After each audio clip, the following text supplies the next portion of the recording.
ಕನ್ನಡದ ಜನಪ್ರಿಯ ಹಾಸ್ಯ ಕಲಾವಿದ, ಪೋಷಕ ನಟ ವೈಜನಾಥ್ ಬಿರಾದಾರ್ ಅವರು ಯಾರಿಗೆ ತಾನೇ ಗೊತ್ತಿಲ್ಲ. ಚೆನ್ನಾಗಿದ್ದೀರಾ ಅಂತ ಕೇಳಿ ಅದೆಷ್ಟೋ ಜನರನ್ನ ನಕ್ಕಿ ನಗಿಸಿದವರು. 500ಕ್ಕೂ ಹೆಚ್ಚು ಚಿತ್ರಗಳಲ್ಲಿ ಕಾಮಿಡಿ ಪಾತ್ರ, ಪೋಷಕ ಪಾತ್ರಗಳಲ್ಲಿ ಮಿಂಚಿರೋ ಈ ಕಲಾವಿದ ರಂಗಭೂಮಿಗೆ ಎಂಟ್ರಿ ಕೊಟ್ಟಿದ್ದು ಹೇಗೆ ಗೊತ್ತಾ? ಇವರು ಸಿನಿಮಾ ರಂಗಕ್ಕೆ ಬರೋದಕ್ಕೆ ವರನಟ ಡಾಕ್ಟರ್ ರಾಜ್‌ಕುಮಾರ್ ಅವರ ಆ ಒಂದು ಸಿನಿಮಾನೇ ಕಾರಣ ಅಂತೆ. ಅಣ್ಣವ್ರ ಅದೊಂದು ಸಿನಿಮಾದಿಂದ ಸ್ಫೂರ್ತಿಯಾಗಿ ಊರನ್ನೇ ಬಿಟ್ಟು ಬಂದಿದ್ರಂತೆ ಬಿರಾದಾರ್ ಅವರು. ಅಂದು ಬಣ್ಣ ಹಚ್ಚಿದ ಬಿರಾದಾರ್ ಅವರು ಅಣ್ಣವರ ಜೊತೆಗಷ್ಟೇ ಅಲ್ಲ, ಅವರ ಕುಟುಂಬದ ಎಲ್ಲರ ಜೊತೆಗೂ ಕೂಡ ಸ್ಕ್ರೀನ್ ಶೇರ್ ಮಾಡಿದ್ದಾರೆ. ಹಾಗಾದ್ರೆ ಇವತ್ತಿನ ಈ ವಿಡಿಯೋದಲ್ಲಿ ಬಿರಾದಾರ್ ಅವರ ಲೈಫ್ ಜರ್ನಿ ಬಗ್ಗೆ ಒಂದು ಇಂಟ್ರೆಸ್ಟಿಂಗ್ ವಿಚಾರಗಳನ್ನ ನಿಮ್ ಜೊತೆ ಹಂಚ್ಕೊಳ್ತೀವಿ. ಅದಕ್ಕೂ ಮೊದಲು ನೀವು ನಮ್ಮ ಡಿ ಸ್ಪೆಷಲ್ ಕನ್ನಡವನ್ನ ಇದುವರೆಗೂ ಕೂಡ ಸಬ್ಸ್ಕ್ರೈಬ್ ಮಾಡ್ಕೊಳ್ಳಿಲ್ಲ ಅಂದ್ರೆ ಈಗಲೇ ಸಬ್ಸ್ಕ್ರೈಬ್ ಮಾಡ್ಕೊಳ್ಳಿ. ಹೆಚ್ಚಿನ ವಿಡಿಯೋ ಅಪ್ಡೇಟ್ಸ್‌ಗಾಗಿ ಬೆಲ್ ಐಕಾನ್ನ ಪ್ರೆಸ್ ಮಾಡ್ಕೊಳ್ಳಿ. ವೈಜನಾಥ್ ಬಿರಾದಾರ್ ಅವರು ಕನ್ನಡ ಚಿತ್ರಲೋಕ ಕಂಡಂತಹ ಅದ್ಭುತ ಪ್ರತಿಭೆ.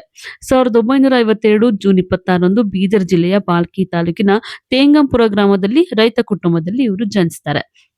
ಇವರ ತಂದೆ ಬಸಪ್ಪ ಬಿರಾದಾರ್, ತಾಯಿ ನಾಗಮ್ಮ ಬಿರಾದಾರ್. ಚಿಕ್ಕ ವಯಸ್ಸಲ್ಲೇ ತಂದೆ ತೀರ್ಕೊಂಡಾಗ ಮನೆಯ ಜವಾಬ್ದಾರಿಯನ್ನ ಬಿರಾದಾರ್ ಅವರು ಹೊತ್ಕೊಂಡಿದ್ರು. ಇದಕ್ಕಾಗಿ ಶಾಲೆ ಬಿಡುವಂತಹ ಪರಿಸ್ಥಿತಿ ಕೂಡ ಎದುರಾಯಿತು. ಬಿರಾದಾರ್ ಅವರು ಬಾಲ್ಯದಿಂದಲೂ ಕೂಡ ಭಜನೆ, ನಾಟಕ, ಕೋಲಾಟಗಳಲ್ಲಿ ಹೆಚ್ಚು ಆಸಕ್ತಿಯನ್ನ ಹೊಂದಿದ್ರು. ಬರೀ ಕೈಯಲ್ಲಿ ಬಸ್ ಹಿಡಿದು ಕಲಾವಿದನಾಗೋ ಆಸೆಗೆ ಬೆಂಗಳೂರಿಗೆ ಬಂದಿದ್ದಂತಹ ಬಿರಾದಾರ್ ಸಾಕಷ್ಟು ಕಷ್ಟವನ್ನು ಸಹ ಪಟ್ರು. ಕಾಶಿನಾಥ್ ಅವರ ಅಜಗಜಾಂತರ ಸಿನಿಮಾದ ಮೂಲಕ ಚಿತ್ರರಂಗದ ಸಿನಿ ಪಯಣವನ್ನು ಕೂಡ ಆರಂಭವನ್ನ ಮಾಡ್ತಾರೆ.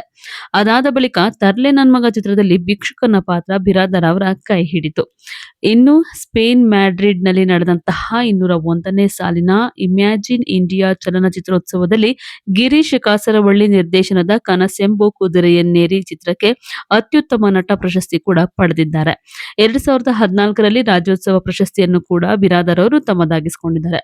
ಓ ಮಲ್ಲಿಗೆ, ಅಕ್ಕ, ಹುಲಿಯ ಮಠ, ಲವ್ ಟ್ರೈನಿಂಗ್, ದೊರೆ, ಸುಂಟರಗಾಳಿ, ಹುಬ್ಬಳ್ಳಿ, ಉಪ್ಪಿಟ್ಟು, ಜಾಕಿ, ದನ ಕಾಯೋನು ಸೇರಿದಂತೆ 500ಕ್ಕೂ ಹೆಚ್ಚು ಸಿನಿಮಾಗಳಲ್ಲಿ ನಟಿಸಿದ್ದಾರೆ ಬಿರಾದಾರ್ ಅವರು.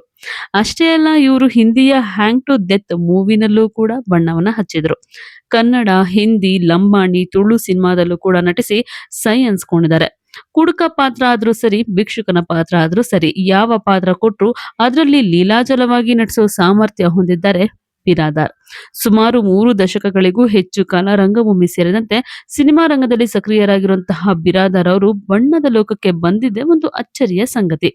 ನಟ ಸಾರ್ವಭೌಮ ಡಾಕ್ಟರ್ ರಾಜ್‌ಕುಮಾರ್ ಅವರಿಂದ ಸ್ಫೂರ್ತಿಯನ್ನ ಪಡೆದು ಹುಟ್ಟೂರನ್ನ ಬಿಟ್ಟು ಬೆಂಗಳೂರಿಗೆ ಬಂದಿದ್ರು.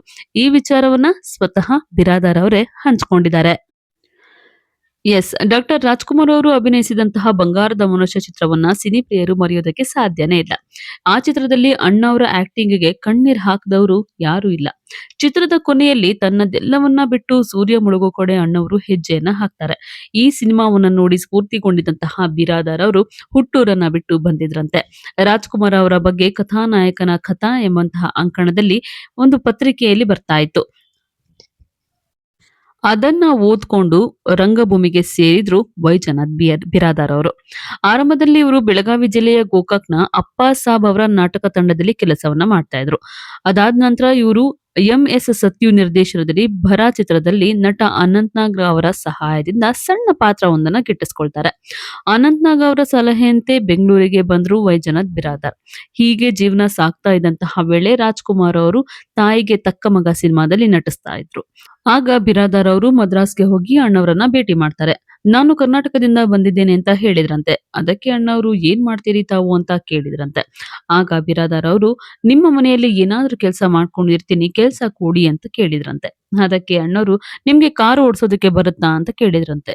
ಬಿರಾದಾರ್ ನಾನು ರಂಗಭೂಮಿ ಕಲಾವಿದ ಅಂತ ಹೇಳಿದಾಗ ಅಣ್ಣವರು ಕಲಾವಿದರು ಪಾತ್ರಗಳನ್ನ ಮಾಡ್ಬೇಕು, ಮನೆಯಲ್ಲಿ ಕೆಲಸ ಮಾಡಬಾರ್ದು ಅಂತ ಹೇಳಿದ್ರಂತೆ.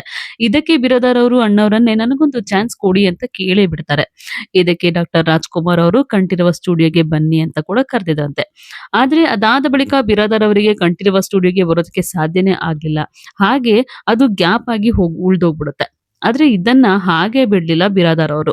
ಸಿನಿಮಾಗಳಲ್ಲಿ ಯಾವುದೇ ಪಾತ್ರ ಸಿಕ್ಕಿದ್ರು ಸರಿ ಅದ್ರಲ್ಲಿ ನಟಿಸ್ತಾ ಇರ್ತಾರೆ. ಅದಾದ ನಂತರ ರಾಜ್‌ಕುಮಾರ್ ಅವರ ಜೊತೆ ಭಾಗ್ಯದ ಲಕ್ಷ್ಮಿ ಬಾರಮ್ಮ ಸಿನಿಮಾದಲ್ಲಿ ಒಂದು ಸಣ್ಣ ಪಾತ್ರ ಮಾಡೋದಕ್ಕೆ ಅವಕಾಶ ಒದಗಿ ಬರುತ್ತೆ. ಆಗ ಬಿರಾದಾರ್‌ನ ನೋಡಿ ಅಣ್ಣಾವ್ರು ಸಹ ಖುಷಿ ಪಟ್ಟಿದ್ರಂತೆ.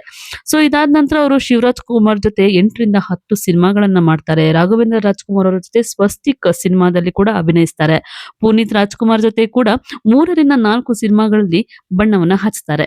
ಈಗ ಹೆಕ್ಕ ಸಿನಿಮಾದಲ್ಲಿ ಯುವ ಜೊತೆ ನಟಿಸಿ ರಾಜ್‌ಕುಮಾರ್ ಅವರ ಕುಟುಂಬದ ಎಲ್ಲರ ಜೊತೆ ಅಂದ್ರೆ 3 ತಲೆಮಾರಿನ ನಟರ ಜೊತೆ ನಟಿಸಿದಂತಹ ಹೆಗ್ಗಳಿಕೆ ವೈದ್ಯನಾಥ್ ಬಿರಾದಾರ್ ಅವರದ್ದು. ಹೀಗೆ ಅಣ್ಣವ್ರು, ಅವರ ಮಕ್ಕಳು, ಇದೀಗ ಅವರ ಮೊಮ್ಮಕ್ಕಳ ಜೊತೆ ಕೂಡ ನಟಿಸಿದ್ದಕ್ಕೆ ಬಿರಾದಾರ್ ಅವ್ರಿಗೂ ಕೂಡ ತುಂಬಾನೇ ಖುಷಿ ಇದೆ. ಇದು ನನ್ನ ಪುಣ್ಯ, ನನ್ನ ಸುದೈವ ಅಂತ ಕೂಡ ಅವರು ಖುಷಿಯನ್ನ ಪಟ್ಟಿದ್ದಾರೆ.